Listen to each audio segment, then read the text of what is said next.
aprendiendo sobre Dios, aprendiendo sobre nosotros, porque quiera que no, ahí estamos nosotros. Bueno, vamos a Hechos 1. Estamos aprendiendo muchísimo. El libro de los Hechos, va a venir Cristo y no hemos acabado. Llevamos 4 sesiones y no hemos pasado el verso 4, pero no es correr, sino interpretar y vivir. Nosotros como iglesia, que intentamos obedecer la Biblia, cuando estudiamos cualquier pasaje bíblico, no pretendemos forzar, estirar lo que ya Dios reveló. Por eso oramos para que Dios nos ayude a entender el texto y no a seguir doctrinas de hombre o lo que dicen los hombres, lo que siempre han dicho con tradición, sino que sea el Espíritu Santo mostrándonos cómo no infringir o violar la Biblia.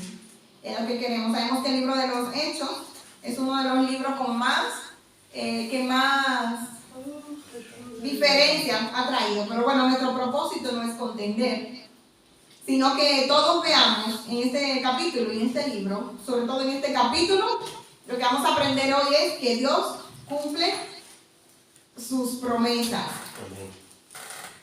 Que Dios cumple sus promesas. Vamos a aprender que Cristo les enseñará, y también a nosotros, la misión universal de la iglesia. La misión de la iglesia era ir, ser testigos. También vamos a aprender en este capítulo que la iglesia es un misterio y un ministerio. Un misterio y un ministerio. Pensado y concebido en el corazón del Padre para anunciar su amor al mundo. Un misterio porque hasta el libro de los Hechos no había iglesia. ¿Cuándo fue la primera vez que se usa la palabra iglesia? ¿Quién la usa? No tenemos micrófono. ¿Cuándo fue la primera vez que se usa así la palabra iglesia? ¿Y quién la usa? Para una pista. Antes se usaba en los salmos la palabra asamblea, congregación, pero así. Eso, pero en el Nuevo Testamento una persona usó la palabra iglesia, que significa apartados. ¿Quién fue esa persona? ¿Fue Pablo Saulo? No. Antes. Sí, creo que es una palabra del mismo Jesús. Eso. Ah, bueno. El mismo Jesús cuando le dijo a Pedro. Sí, cuando le dice a Pedro sobre eso que tú has dicho, yo edificaré mi iglesia. En Juan 20, me parece que es la primera vez que aparece la palabra iglesia. Entonces la iglesia es un misterio es algo que no entendemos por qué ellos no entendían, pero a la vez era un ministerio, un trabajo pensado y concebido, nace en el corazón de Dios el Padre para anunciar su amor al mundo. Hemos estudiado los 3 versos del capítulo 1 del libro de Hechos y hoy tenemos que concluir, Dios mediante, la parte de la promesa del Padre. Vamos a leer ahora. Vamos a leer en Hechos 1, capítulo 1 del 1 al 8. ¿Quién quiere leer? ¿Quieres leer? ¿Quieres leer? Si quieres, ¿no? ¿Quieres leer esos 8 versos? Si quieres, no. Vale, ya lo leemos. Nosotros leemos todo, que tenemos también ahí en la página. Dice, en el primer tratado, oh Teófilo, hablé acerca de todas las cosas que Jesús comenzó a hacer y a enseñar, hasta el día en que fue recibido arriba, después de haber dado mandamientos por el Espíritu Santo a los apóstoles que había escogido, a quienes también después de haber padecido, se presentó vivo, con muchas pruebas indubitables, apareciéndoles durante 40 días y hablándoles acerca del reino de Dios. Y estando juntos, les mandó que no se fueran de Jerusalén, sino que esperaran la promesa del Padre, la cual les dijo, oísteis de mí. Porque Juan ciertamente bautizó con agua, mas vosotros seréis bautizados con el Espíritu Santo dentro de no muchos días. Entonces, los que se habían reunido le preguntaron diciendo, Señor, ¿restaurarás el reino a Israel en este tiempo? Y él les dijo, no os toca a vosotros saber los tiempos o las sazones que el Padre puso en su sola potestad, pero recibiréis poder cuando haya venido sobre vosotros el Espíritu Santo, y me seréis testigos en Jerusalén, en toda Judea, en Samaria y hasta lo último de la tierra. Y ahí nos toparon a nosotros, a los españoles, a los americanos, hasta lo último de la tierra. Qué bonito el mensaje del Evangelio. Ahora, ¿recuerdan el mandato de Jesús? ¿Recuerdan cuál fue el mandato? Jesús le aparece vivo, está con ellos por 40 días y hay un mandato. ¿Recuerdan el mandato? Que no se fueran de Jerusalén. Exactamente, que no se fueran de Jerusalén. Eso está en el verso 4. Según el verso 4, el mandato era que esperaran. Algunas veces la esperar es parte del plan de Dios. A nosotros nos cuesta esperar, yo soy muy desesperada. Una cosa que el Espíritu ha trabajado este año, como poníamos en el grupo, esperar en el Señor.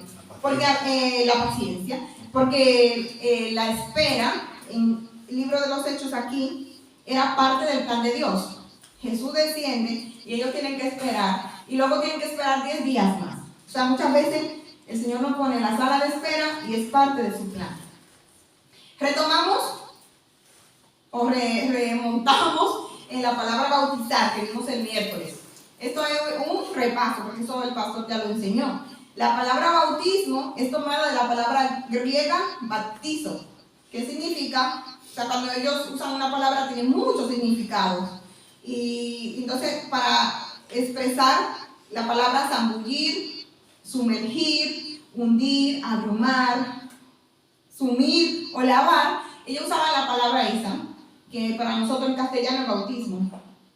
Por lo tanto, cuando Jesús le dice, ahora ustedes van a ser bautizados con el Espíritu, Él está diciendo, ustedes van a ser metidos completamente en lo que se estaba bautizando, lo que se estaba sumergiendo. Ustedes van a ser zambullidos, hundidos en el cuerpo de Cristo. Y es interesante cuando tú piensas que ellos ya conocían al Señor y tenían una relación. Pero la iglesia se forma en este momento cuando ellos son bautizados con el Espíritu Santo. Y a partir de ahí, cada vez que una persona cree en el Hijo de Dios, es hundido, zambullido, sumergido en el cuerpo de Cristo. Decía el maestro, decía el pastor, que es como un edificio de ladrillos. Y cada vez que alguien viene al Señor, es un ladrillo en el edificio de la casa de Dios. Decía el pastor el miércoles. Vamos a buscar en nuestra Biblia, aunque está ahí, tenemos que buscar para que vean que es verdad, Romanos 8:9, y lo vamos a leer 2 veces. Porque de este verso hay una pregunta. Y si el hermano luego me lo pone en la Reina Valera, y luego en otra versión muchísimo mejor. Dice la Reina Valera, pero vosotros no vivís según la carne, sino según el Espíritu. Y si es que el Espíritu de Dios mora en vosotros. Y si alguno no tiene el Espíritu de Cristo, no es de Cristo. Si me busca otra traducción, porque yo creo que tenía otra. Esta, la Nueva Traducción Viviente, dice, pero ustedes no están dominados por su naturaleza pecaminosa, son controlados por el Espíritu. Si el Espíritu de Dios vive en ustedes. Y recuerden, y ahí eso tenía que estar en grande, una letra negrita y grande subrayada. Recuerden que los que no tienen al Espíritu de Cristo en ellos, de ninguna manera pertenecen a Él. Entonces, le hemos leído 2 veces, aquí está la pregunta. ¿Por qué para el cristiano, para el que cree en Jesús, es importante la promesa del Padre de enviar al Espíritu Santo? A la luz del verso anterior. Romanos 8. Romanos 8:9, que dice, si el Espíritu de Dios mora en vosotros, y si alguno no tiene el Espíritu de Cristo, no es de Cristo. ¿Por qué es importante entonces recibir la promesa del Padre? A la luz del verso anterior.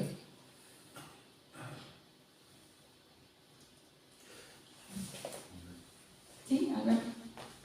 Yo pienso que es importante dar el paso del bautizo, ¿no? De sumergirte en el agua para que formar parte de la familia de Cristo, o ser un ladrillo más, como dices, en lo que sería su congregación o su iglesia, que es lo que también en Efesios 2 creo que dice que el fundamento es los profetas, los apóstoles, cuya piedra angular es Cristo, y nosotros somos los ladrillos que van edificando Encima. encima. ¿Alguien más? ¿Por qué es importante? ¿Por qué es importante la promesa del Padre en nuestros corazones? La promesa del Espíritu Santo. La promesa sería la salvación. La semana pasada vimos que la promesa del Padre es que Él iba a enviar a un consolador. ¿Se acuerdan? Que yo no hice recuerdo. El Espíritu Santo. Entonces la promesa del Espíritu Santo, si nosotros no somos bautizados por el Espíritu Santo, ¿qué pasa? ¿Por qué es importante creer esa promesa y saber que somos bautizados, metidos en Cristo? ¿Por qué es importante? Jacob. Sí, es que es importante. Es importante porque la promesa, cuando Jesús le dice a los discípulos que esperen la promesa del Padre, ¿no?, que era el Espíritu Santo, yo creo que es algo importante porque hay algo que se llama convicción y solamente lo puede dar el Espíritu Santo. Entonces el Espíritu Santo es quien consuela. Entonces, si no tuviésemos el Espíritu Santo, no tuviésemos ese conocimiento, ¿no?, de saber que fallamos, que pecamos, ¿no? Porque hay algo, en este caso no hay algo, sino alguien que se llama Espíritu Santo, y por eso era importante la promesa, porque ya Jesús no iba a estar. Jesús estaba con los discípulos, estaba con el pueblo, le escuchaba, les andaba, tenían un consuelo, ¿no? Pero a Jesús ya no estar, tenía que haber alguien, ¿no?, que era el Espíritu Santo para que nos consolase.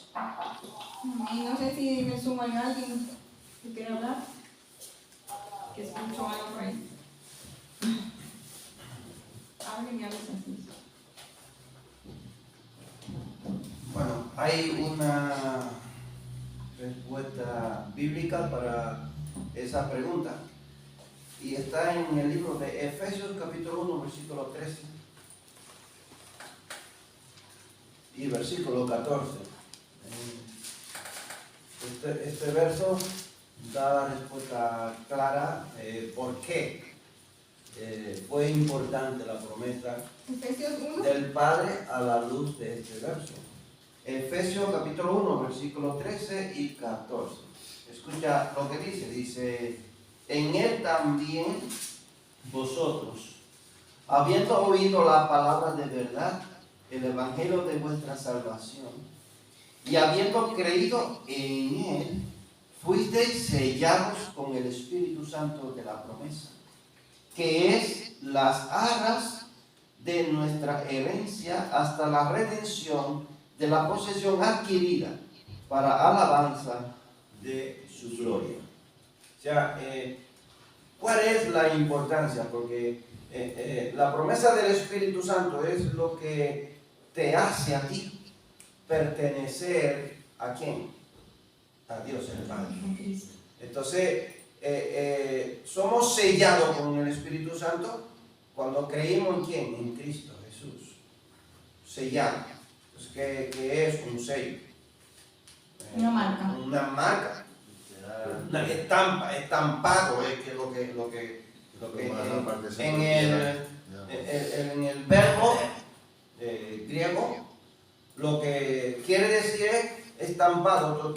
¿Saben cuando antes se ponía esto que le llaman un hechizo? No un hechizo de brujería, sino era algo que tenía las iniciales de una marca, ¿no? Tenía las iniciales del dueño de ese caballo, de esa vaca, de ese burro, de ese camello, de lo que fuera, de un animal. Ponían a calentar ese hierro y le pegaban esa estampa, ese sello a ese animal. Y ese animal llevaba el nombre de esa persona, no el nombre completo, sino que tenía las iniciales del nombre y de los apellidos de esa persona. Pues eso es lo que Pablo aquí está diciendo, que el Espíritu Santo, cuando tú has creído en Cristo, cuando tú aceptas a Cristo como tu Salvador, el Espíritu Santo, ¿qué es lo que hace? Te estampa. Y ahora que nosotros leemos en el Apocalipsis que dice, te he puesto un nombre nuevo, mío eres tú. Amén, O sea, aleluya. nosotros cuando somos sellados pertenecemos a Dios. Por eso el verso de Romanos que antes hemos leído está diciendo lo mismo. ¿Qué es lo que está diciendo el verso de Romanos? Que el que no tiene el Espíritu Santo, el que no ha sido sellado con el sello del Espíritu Santo, no es de quién, no es de Dios. No es de Dios. ¿Por qué? Porque el Espíritu Santo es que te mete a ti en Cristo Jesús. Amén. Eso es lo que quiere decir bautizado en el Espíritu Santo. Amén. Amén. Cuando uno desgrana la Biblia, o sea, para muchas personas el bautizo del Espíritu Santo son las manifestaciones, los dones. Y no, hermano, el bautizo del Espíritu Santo es cuando somos incorporados a Cristo, cuando somos sellados. De hecho, en Apocalipsis 13, me parece que es, el anticristo también sella a los suyos. O sea, que esto va de sellos. Esto va de sellos y de marcas. Y en Apocalipsis 13, el falso profeta y el anticristo también sellan a los suyos. Y esas personas se van directamente al infierno. Pero como el diablo siempre lo que hace es que imita. ¿De dónde viene eso? De que nosotros también tenemos un sello. Nosotros también somos bautizados, metidos en Cristo.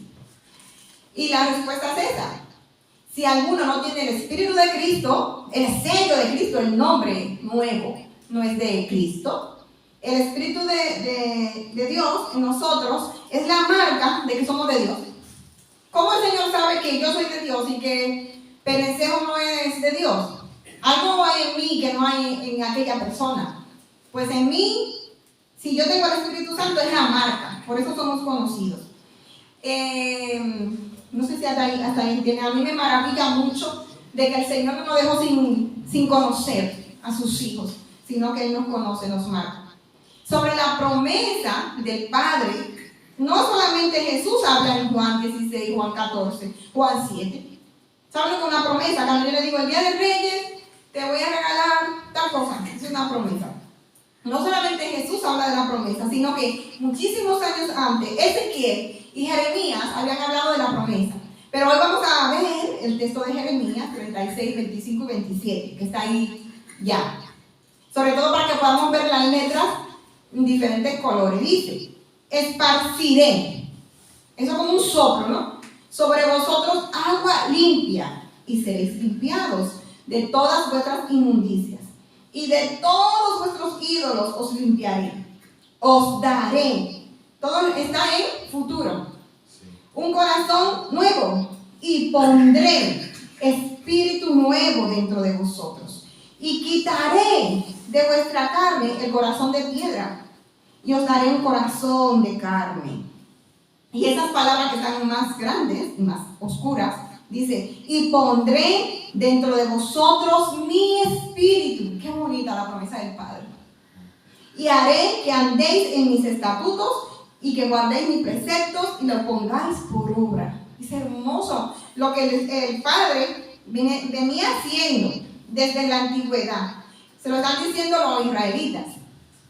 Ya los israelitas iban de camino a Babilonia, pero Dios tenía un plan. Muchas veces nos centramos en lo que nos está pasando alrededor. Ellos estaban con Nabucodonosor, estaban mal, pero Dios tenía un plan. Eso era el castigo. Pero Dios tenía un plan en el futuro de poner en ellos su espíritu. ¿Saben lo que es eso? Agarrar.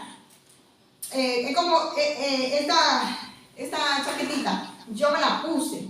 Entonces, Dios tenía ese plan de ponernos el espíritu dentro de nosotros. Y en este momento yo necesito hacer una oración. Oh Señor, gracias. Padre, porque tú cumples promesas. Y porque tú has prometido, Señor, poner de ti en nosotros, Señor. Te alabamos, Padre, por tu gran amor y por tu misericordia y porque tus planes son perfectos. Bendícenos, Señor, con conocer más tu corazón. En el nombre de Jesús, amén. Amén. Es hermosa la promesa del Padre. Vamos a ver qué es lo que está diciendo Ezequiel. Porque claro, cuando uno lo lee así no lo puede entender. Ezequiel habla del lavamiento de los nuevos creyentes de toda la inmundicia espiritual y del cambio del corazón de piedra a un corazón nuevo. Él dice, yo les voy a cambiar el corazón de piedra en un corazón de carne que siente. Y voy a poner mi espíritu en vosotros. En primer lugar, Ezequiel le escribe a los israelitas. Pero luego, esta promesa viene hasta los confines de la tierra. Porque es lo que vino a hacer Jesús, a poner un corazón nuevo, a hacernos nuevas criaturas.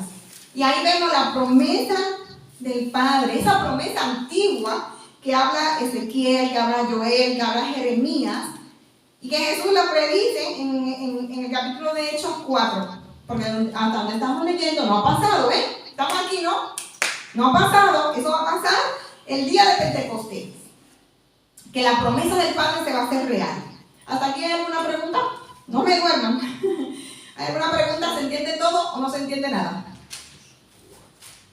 ¿Se entiende? La promesa del Padre. Amén. Gracias. Enrique me dice que sí. En conclusión, para terminar esos versos, los versos 4 y 5 nos dicen que Juan Bautista bautizaba en agua para el arrepentimiento, Lucas 3:3. También estos versos nos dicen que Jesús bautizaba en el Espíritu. Jesús usa la palabra bautismo para mostrar lo que hará Dios por medio de su Espíritu. Hundirnos en la salvación, hundirnos en Jesús. También en esos versos vemos el deseo del Padre Dios, de poner su Espíritu en cada creyente. Y Él le dice, espérense ahí, no se muevan de Jerusalén hasta que venga la promesa del Padre. Así que seguimos, ya estamos a la mitad, en el ecuador del estudio bíblico. Vamos al verso 6, 7 y 8. Ya hemos pasado la primera parte. Dice el verso 6. Entonces, los que se habían reunido le preguntaron diciendo, Señor, ¿restaurarás el reino a Israel en este tiempo? Y les dijo, Jesús le dijo, no os toca a vosotros saber los tiempos o las sazones que el Padre puso en su sola potestad. O sea, no se preocupen por eso, que esas cosas a ustedes no le incumben. Pero lo que a ustedes sí les interesa saber es que recibiréis poder cuando haya venido sobre vosotros el Espíritu Santo. O sea, cuando venga la promesa, recibirán poder. ¿Y qué va a pasar cuando venga la promesa del Padre? Que me seréis testigos en Jerusalén, en toda Judea, en Samaria y hasta lo último de la tierra. Entonces, interesantísimo, eso tiene para escribir un libro, pero tenemos que avanzar y sintetizar. Al parecer, los discípulos que estaban allí asumen que la muerte de Cristo, la resurrección de Cristo, la promesa del Padre, es el momento correcto para que Israel fuera restaurado. O sea, habían profecías que decían que el Mesías se iba a levantar y iba a volver a reinar. Yo pienso que muchos comentaristas, según estuvimos leyendo, acusan a los discípulos de que ellos no estaban todavía maduros. Yo pienso que yo hubiera hecho la misma pregunta. O sea, viendo lo que está pasando, todo está súper bien, se están cumpliendo todas las profecías. Entonces ellos le preguntan, ¿hoy es el tiempo? ¿Este es el tiempo de restaurar el reino? Y Jesús le contesta, oigan, que a ustedes no les toca ponerse a adivinar los tiempos. Yo recuerdo que Jesús iba a venir en el 2000. No sé ustedes dónde estaban en el 2000. Yo estaba en el 2000, yo estaba en la universidad, recuerdo, y había que sacar todos los papeles porque se iba a pasar una catatumbe digital y iba a venir el Señor.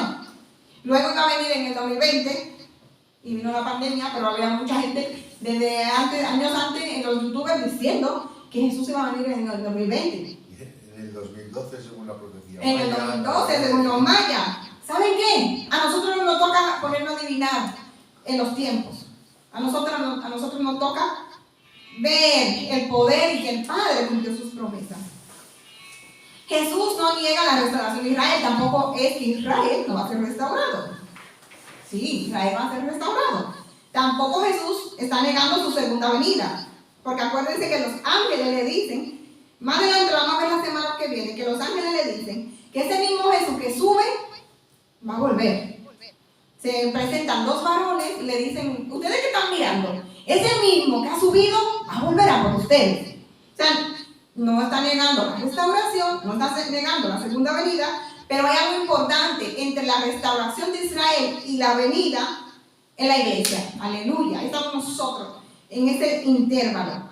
La venida del Espíritu y la misión o el ministerio de la iglesia a las naciones está ahí entre el medio de Israel, los pactos, las profecías. Ahí estamos nosotros. Muchos predicadores dicen que el reloj de Dios está como detenido.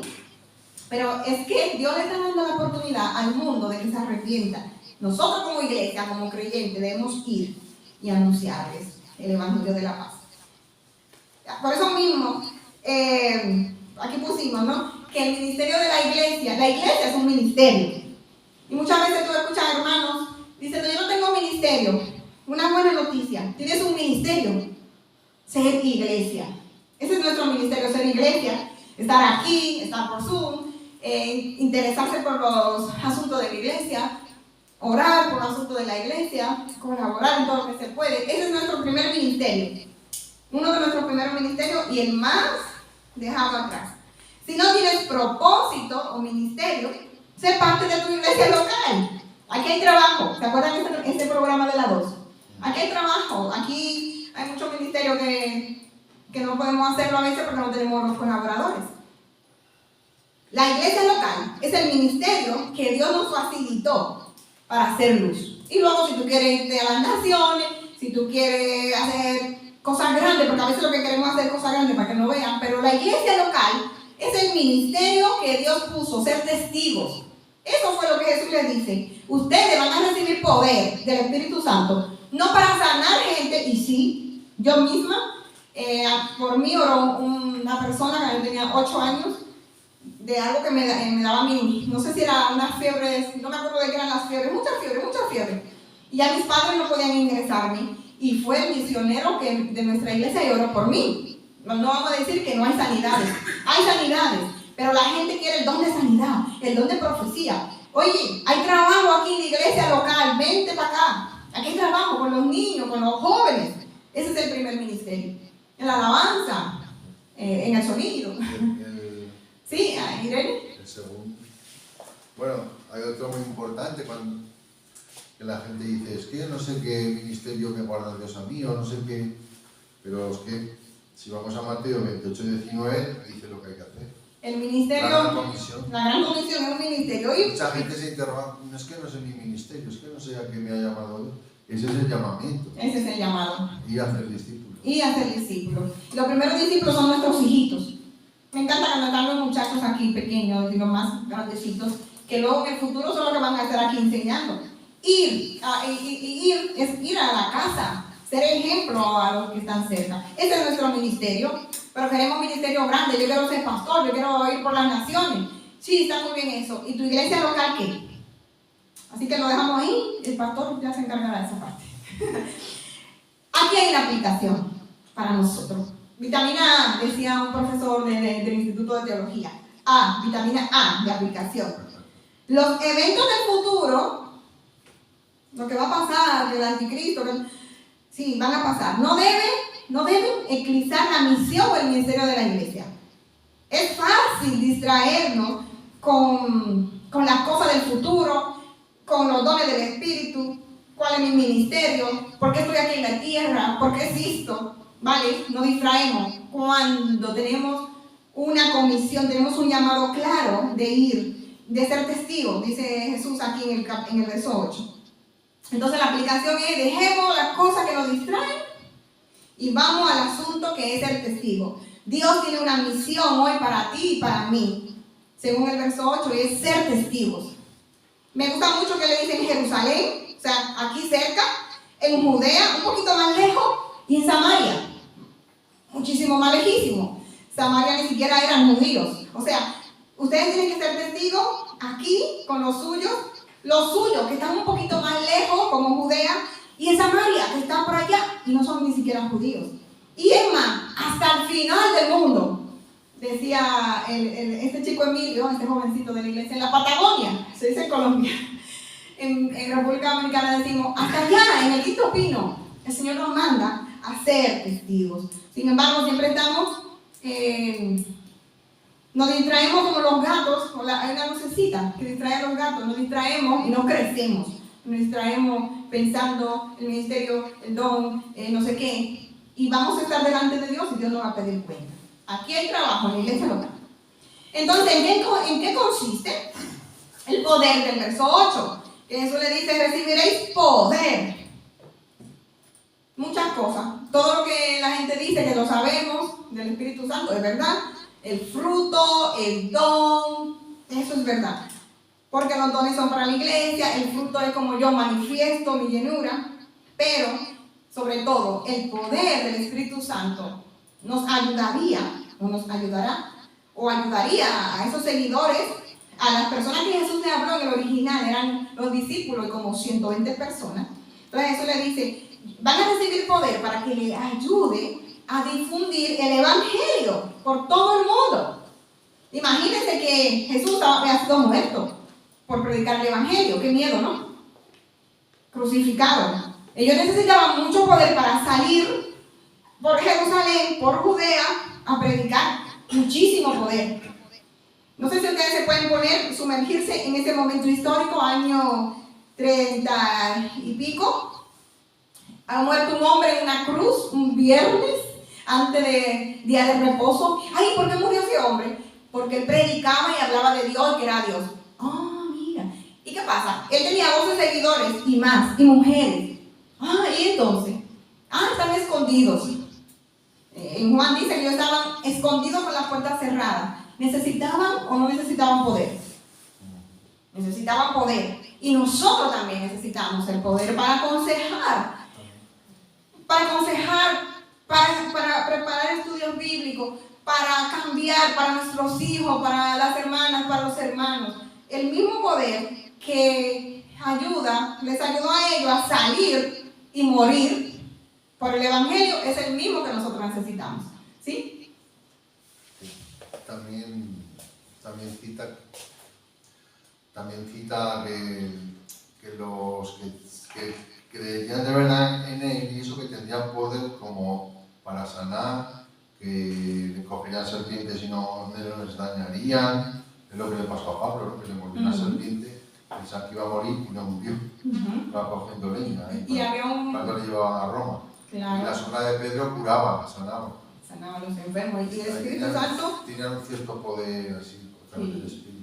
En cada momento el Espíritu Santo va a obrar como necesita. Ahora ya igual sí sana y mi sombra no sana. Pero si el Señor ve que la sombra del pastor Abel tiene que sanar, el Señor lo puede hacer.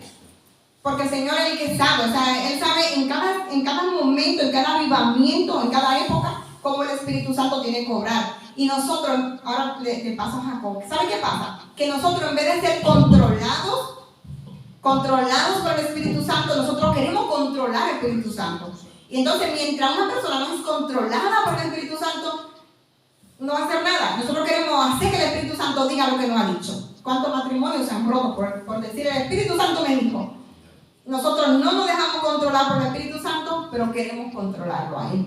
Y entonces vamos un día a estar delante de Dios y vamos a ser castigados, vamos a ser, pues, por Dios. ¿Sí, Jacob? Sí, yo voy a decir que en el verso 8 empieza diciendo, y recibiré poder cuando haya venido sobre nosotros perdón, ahora centrarme un poco. Y recibiré poder cuando haya venido sobre vosotros el Espíritu Santo. Y es que esta palabra, y recibiréis poder, es que ahí es donde entra la confusión de muchas personas, porque piensan que recibir poder es como yo recibo el Espíritu Santo y con eso yo voy a hacer sanidad, voy a hacer tal cosa, voy a hacer aquello, lo otro. Y Jesús le estaba hablando bien claro a los discípulos y le estaba dando a ellos las instrucciones de que el poder del Espíritu Santo le iba a llevar a expandir el Evangelio. Amén. Y que eso todavía está hoy. El poder del Espíritu Santo es para nosotros expandir el Evangelio, no es para hacer demostraciones de lo que el Espíritu Santo puede hacer, sino que tenemos que saber qué es la función del Espíritu Santo y qué delega Dios sobre nosotros. Amén. Yo he visto personas que escogen esta parte, ¿no?, entre comillas, ¿no?, es decir, recibo el poder y ya con esto pues puedo declarar, yo puedo desatar, ¿no? Es muchas iglesias que hoy puedo decretar, es muchas iglesias que están equivocadas en esta parte. Entonces cuando nosotros decimos de recibir ese poder del Espíritu Santo, es cuando por medio del Espíritu Santo tengo la convicción de que hay personas que tienen que salvarse y que hay que hablarle del Evangelio. Y eso no lo hago yo, sino que tiene que hacerlo alguien y se llama Espíritu Santo. Con ese poder es que tenemos que hacerlo, pero bueno, se confunde mucho con esta palabra, recibo el poder. Sí. Y si supiéramos que el Espíritu Santo es que tú puedes hablarle a un hijo o a una hermana y hasta que el Espíritu Santo no le toca, lo convence, no va a pasar nada. Lo que teníamos que orar es que el Espíritu Santo se le manifieste, o sea, que le abra, como me parece que en 1 Corintios 4 que dice que ellos están, muchas personas, las que no tienen a Dios, están cegadas. El Dios de este siglo lo tiene cegados. Entonces lo que teníamos que orar era, en vez de declarar que va a ser, orar que el Espíritu Santo ilumine, porque es una de las cosas que hace el Espíritu Santo, iluminar. ¿Cómo llegamos nosotros? Porque el Espíritu Santo iluminó nuestra mente. Entonces el Espíritu Santo sería ese ¿no?, como ese camino para que el Evangelio llegara al mundo, hasta hoy mira donde estamos. El Espíritu Santo sería como un guía, como un maestro. Imagínenselo a ellos, ¿no? Como un maestro. Si te pones a pensar que Juan, el mismo apóstol Juan, subió al cielo y es el que nos deja Apocalipsis. ¿Quién lo lleva hasta allí? Entonces sería como un maestro, sería el sello de la salvación, como decía el pastor, y la consolación permanente para los creyentes. Si usted pone a pensar en el libro de jueces, Sansón tenía el Espíritu Santo como una lucecita de Navidad. Y venía y se iba, y venía y se iba. Ahora no es así. Nosotros tenemos una consolación, un maestro, una guía permanente. Porque dijo, eso fue la promesa. Yo voy a poner su espíritu dentro. Bueno, yo no sé en qué volumen. Algunos tenemos al Espíritu, si lo tenemos en 5, en 100 o 120. Pero el Espíritu está ahí, guiándonos y hablándonos. El poder consiste en poder para la iglesia hasta que la iglesia sea levantada. Ahí se acabó. Cuando la iglesia sea levantada, el Espíritu Santo ya se acabó su función. Y aún así habrá Espíritu Santo. Si tú lees Apocalipsis, en Apocalipsis va a haber gente salva, pero ya el Espíritu Santo no va a estar dentro de las personas. De esas personas, tus primos, tus amigos que no aceptaron a Jesús, llega el momento de la tribulación y ellos conocen, y en ese momento dicen, ay, pero es verdad lo que me decía Esperanza, es verdad lo que me decía María. Entonces van a aceptar al Señor, no se van a dejar sellar del anticristo, o sea, el anticristo sigue trabajando, pero no dentro. Perdón, el Espíritu Santo sigue trabajando dentro, salvando aún, aunque el anticristo está por ahí, pero no dentro de la persona. Es que lo que estamos viviendo ahora no se ha visto ni se verá. Que el Espíritu Santo viva dentro de los creyentes, no se ha visto ni se volverá a ver. Entonces el Espíritu nos guiará, nos va a redarguir, o redarguye, nos enseñará y nos equipará para hacer su obra y expandir el Evangelio. Ya estamos terminando. No sé, ¿sigo o lo dejo ahí? Sigo. No, sigo, 15 minutos. Seguimos, ahí terminamos con el poder. Sigan meditando en sus casas, sigan buscando. Pero vamos a pasar a la otra palabra del verso 8 testigos. Y aquí sí podríamos participar. ¿Qué significa ser testigos? Judy, ¿qué significa ser testigos? Ser testigos es cuando crees en Dios y pues desde que te levantas hasta que te echas estás agradeciendo por todo que te da y te vuelves creyente o te vuelves hijo de Dios. Amén. Esos son los testigos que el Señor andaba buscando. Amén. Dios te bendiga más, Judy. Sí, testigo es una persona que testifica de algo que vio. En este caso, los discípulos fueron testigos de Jesús, testigos oculares, ¿no? Porque vieron a Jesús y le vieron crucificado y también le vieron la ascensión cuando subió al cielo. Me encantaría haber estado ahí. Pero ahora nosotros lo creemos, dice que bienaventurados los que hemos creído sin ver. Amén, aleluya. Eso es una bienaventuranza. Más bonito será verlo bajar. Con la gloria. Testigo, como decían los hermanos, es alguien, Judith se basaba ya cuando eres testigo, observas y lo muestras, muy bien, y Jacob, en esa persona que ve y da a otros esa enseñanza. Alguien, un testigo es alguien que puede dar testimonio con respecto a un suceso. O sea, ha habido un eclipse, entonces un testigo va a narrar cómo fue el eclipse, a qué hora. Un testigo da un testimonio con respecto a un suceso, a una historia, porque lo ha observado directamente. O sea, yo no puedo ahora mismo hablar de nada que ha pasado en Barcelona, que están mis hermanos en Barcelona, Catalina y su familia, porque yo no estaba ahí. Sin embargo, cuando Catalina venga nos va a contar todo lo que vivió, porque ella es una testigo de las cosas que está viviendo allí y que ha observado directamente. Entonces, el resultado de la presencia del Espíritu Santo es ser testigo. Una persona que no tiene el Espíritu Santo no es testigo de Cristo. Ahora la iglesia debe cumplir el papel que Israel como nación no cumplió. Y si el hermano me puede buscar Isaías 43:10 y nosotros lo buscamos en las Biblias, vamos a ver que Israel tenía un ministerio. Un ministerio es una misión. Ser testigo de Dios, ser testigo de Dios. Dice Isaías 43:10, ya estamos ahí en nuestra Biblia y también en la pantalla. Vosotros sois mis testigos, dice Jehová, y mi siervo que yo escogí, para que me conozcáis y creáis, y entendáis que yo mismo soy. Antes de mí no fue formado Dios, en minúscula, ni lo será después de mí. O sea, en Génesis 12 y todo el libro de Génesis, vemos que Dios elige la nación de Israel para que ellos observaran a Dios, vivieran con Dios día a día y mostraran eso al mundo. ¿Qué pasó? Que Israel como nación no cumplió. Y los planes de Dios tienen que seguir, porque Dios dijo en Génesis 3:15 que el hijo de la mujer tenía que aplastarle la cabeza a la serpiente. ¿Qué pasa? Israel no fue testigo, se acabó el plan de Dios, se acaba el mundo. No. Dios tenía un plan de personas como tú y como yo, hacerlas testigos de su amor. Nosotros somos observadores de primera mano de cómo Dios nos sacó de aquellos lugares que vivíamos y nos ha transformado. Hoy yo ponía en el grupo, yo no sé si están todos, si Ana está ahí en el grupo, ¿cómo has cambiado en este año?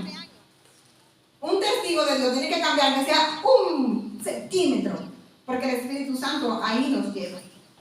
Somos testigos. Hay 2 vías en el texto para la palabra testigos. Como decía Jacob, ellos, testigos principales que vivieron esos acontecimientos, testigos presenciales.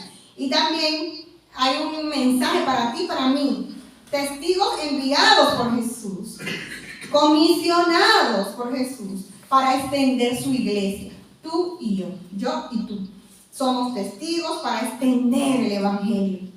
Entonces nosotros tenemos que estar a la mesa con Jesús, en las fábricas con Jesús, en la familia con Jesús, para luego ser testigos. O sea, cuando tú te expones a Dios, se va a ver. ¿Y cuál es la misión de la iglesia? Dice 1 Pedro, anunciar las bondades de aquel que nos llamó de las tinieblas a la luz. Eso hace un testigo. Pedro ya le dice sacerdotes. ¿A qué sí? Y ya hemos terminado.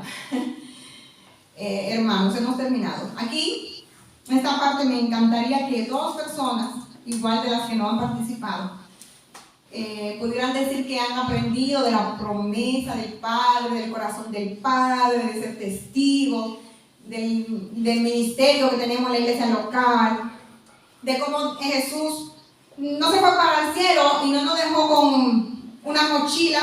Dora la exploradora tenía una mochila con un mapa, ¿se acuerdan? El mapa, ¿no? Nosotros también tenemos esa mochilita que lleva ahí la palabra de Dios, que es ese mapa que sabemos por dónde debemos ir. Eso viene siendo el Espíritu Santo que nos dice, mira, por aquí no digas eso. Aquí sí, aquí no. Y no tenemos que decirlo en alta voz, porque el Espíritu Santo de alguna manera nos guía y nos habla. Estamos preparados porque tenemos poder.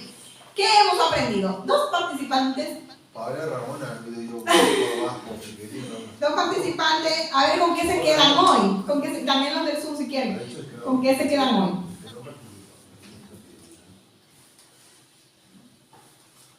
¿Con qué se quedan hoy de tantas cosas que hemos dicho? Timidez. que no podemos participar los demás. O sí, o podemos una palabrita. Hagan un tempito para que se empoderen, ahí cojan el poder. Y yo me quedo con la promesa de Amén. Jesús, que ya venía desde Génesis, y vemos que hasta cuando viene Él se hace realidad, y encima promete a los que se adhieran después de todos los tiempos, la promesa de salvar. La promesa del Espíritu. Jacob. Pues yo me quedo con, igual que Alberto, con esa parte de la promesa, pero sobre todo el sello. El 6. Sello, claro. Que es que el sello lo que da Autenticidad. ¿cómo se dice? Autenticidad, ¿no? Es lo que cuando se hace un testamento y no se sella, no tiene validez. Entonces, lo que nos da validez a nosotros de saber que somos hijos de Dios es que somos sellados por medio del Espíritu Santo. Amén.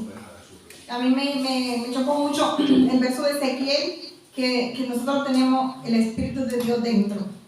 Y en todo este año a veces, porque una cosa que yo he cambiado este año es que me enfado menos, porque todos me enfadamos. No que no me enfade, pero me enfado, porque a veces yo decía, y claro, yo decía, uy, el Espíritu Santo está aquí, ¿qué va a pensar? Porque si tú dices, te va a ver Jacob, te va a ver, a que tú no pones caras raras, ni te enfadas, ni dices nada. Porque tú piensas que la otra persona va a cambiar la opinión de ti.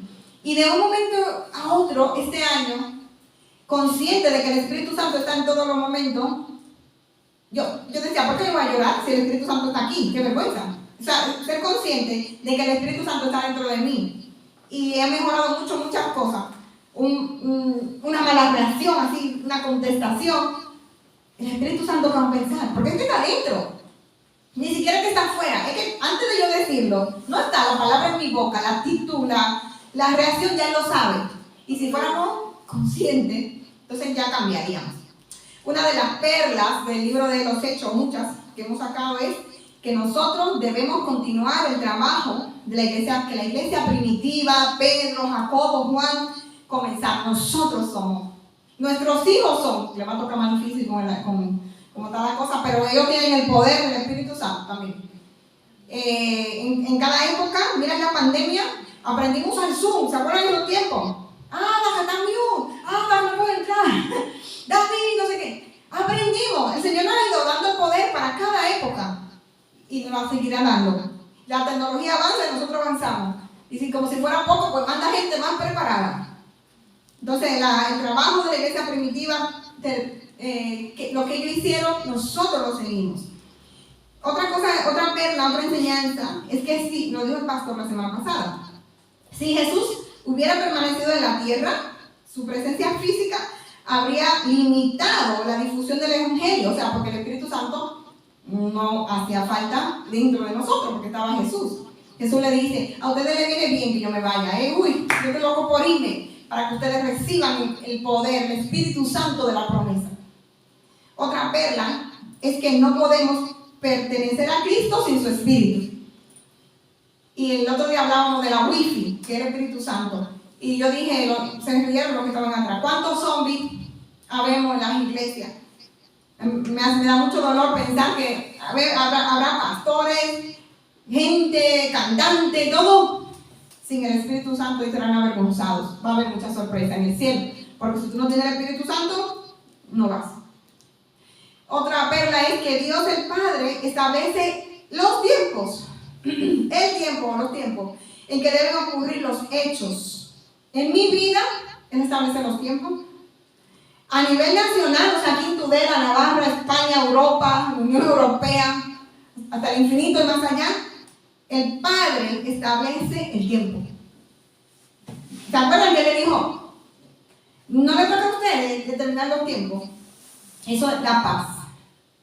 Si usted cree en Jesucristo, puede experimentar el poder del Espíritu Santo en su vida.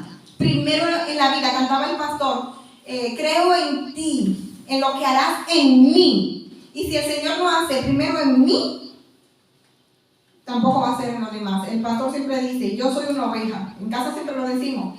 El pastor es una oveja y él tiene que nutrirse para poder nutrir a la iglesia. Nosotros personalmente tenemos que experimentar el amor, el gozo, la paz, la paciencia, la bondad, la benignidad, la mansedumbre y la fe, que son los 9 espíritus, los 9 frutos del espíritu, la 9 parte del fruto. Y si no lo experimentamos en nuestra vida personal, entonces, mal. Algunas veces, una de las perlas que aprendimos es que la espera es parte del plan de Dios. ¿Se acuerdan que le dicen, no se vayan de Jerusalén, esperen? Entonces, una reflexión ahí, se la voy a mandar otra vez por el grupo las veces que haga falta. Hoy es el último miércoles de 2022. Hoy es el último miércoles. ¿Cuántas cosas hemos aprendido? Me llegaba a mí en el emocional esta mañana ese verso que dice, en pecado está el que sabe hacer lo bueno y no lo va a hacer. ¿Cuántas cosas hemos dejado de hacer sabiéndola? ¿Hemos sido buenos testigos de Cristo este 2022? ¿O somos testigos de otros? Del otro. Somos testigos de Cristo, o sea, testigos, decía Judy, es una persona que vive y refleja, decía Jacob, algo, un acontecimiento. ¿Has sido un buen testigo de Cristo? Esta pregunta es, por si no lo hemos sido, que cambiemos, no por nada. ¿Existe una diferencia entre tu vecino y tú? O sea, si tu vecino se enfada y dice 3 tacos, tú dices 6. O si tu amiga se deprime, tú... Existe una diferencia, nosotros tenemos el Espíritu Santo, tiene que existir una diferencia. Y la depresión es algo normal, ¿eh? De hecho, mi temperamento es fácil de caerse. Si yo no tuviera el Espíritu Santo, yo no sé ni qué sería. Pero claro, yo me comparo, ¿cómo yo voy a sufrir? Yo y una persona que no es cristiana, yo voy a sufrir bien con el Espíritu. Y con el Espíritu que es mi consolador. Entonces tenemos que mirar la diferencia en actitudes, en comportamiento y todo, ¿no? ¿Has mostrado tener el Espíritu Santo, que es Dios? El Espíritu Santo no es una cosa, es Dios.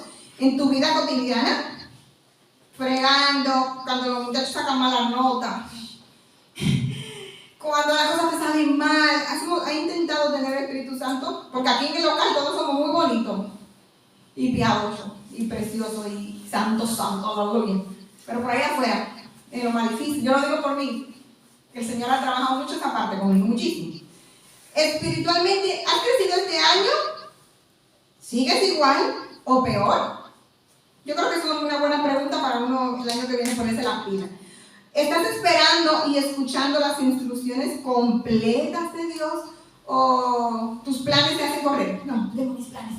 Porque ellos tenían que esperar en Jerusalén y ellos a lo mejor querían irse, pero Jesús le dijo, esperen en Jerusalén. Y ellos esperaron el tiempo de Dios. Así que hermanos, esas son las perlas de este verso, de este capítulo. El libro de los Hechos no solamente va de que Pedro, no por nada, ¿no? Que Pedro sonaba con la sombra. Cuando yo empecé a buscar y a ver comentarios bíblicos para nutrirnos, impresionante. Solamente hablan del Espíritu Santo en plan subjetivo. Sin embargo, el plan subjetivo es maximizando lo que los otros ven. Sin embargo, el Espíritu Santo en el libro de los Hechos es trabajando en hombres comunes y corrientes, pecadores, que hacían tiendas, un médico, y haciéndolos portadores de luz. Eso es lo que estaba haciendo el Espíritu Santo en el libro de los Hechos. Un objetivo, o sea, el Espíritu Santo es objetivo, no subjetivo. Que yo siento que Alberto me tiene que regalar esa bufanda. Cuando en Latinoamérica se usa mucho eso, es muy doloroso. Yo siento que tengo que, mujeres que sienten, o hombres que tienen que divorciarse, por ejemplo, de su pareja para irse a evangelizar a África. Cuando el Espíritu Santo no va a decir nada en contra de Dios. O sea, el Espíritu Santo no te va a decir que te vaya a África si tú tienes un esposo o hijo o hijas. Entonces, sobre todo en Latinoamérica, el Espíritu Santo está diciendo cosas que no está diciendo. El libro de los Hechos empieza el trabajo en mí. Yo soy testigo. Yo soy testigo. Como ponía la hermana en el devocional, yo soy la luz de mi casa, mi esposo y mis hijos. Pero si yo dejo de alumbrar, ¿qué va a pasar? Si yo dejo de ser testigo, si yo me voy con los demás y bailo el son de los demás, no, que bailen ellos mi son, porque yo soy testigo de Cristo. Así que hermanos, recibimos ese poder. Ya lo recibimos cuando aceptamos a Jesús. Y espero que 2023 sea un año bien bueno para la iglesia. El domingo no, un poquito. Sin embargo, vino una mujer con 2 hijos. Porque están los hermanos en Guatemala, en República Dominicana, no sé qué, en Barcelona. Sin embargo, la hermana Joana tuvo un encuentro. El Espíritu está trabajando con una chica. Y la chica vino. Yo no sé qué va a pasar. El Señor lo sabe. Así que el Señor está trabajando en mí, en ti, en tus hijos. Y se va a ver aquí. Aleluya. Amén. Amén.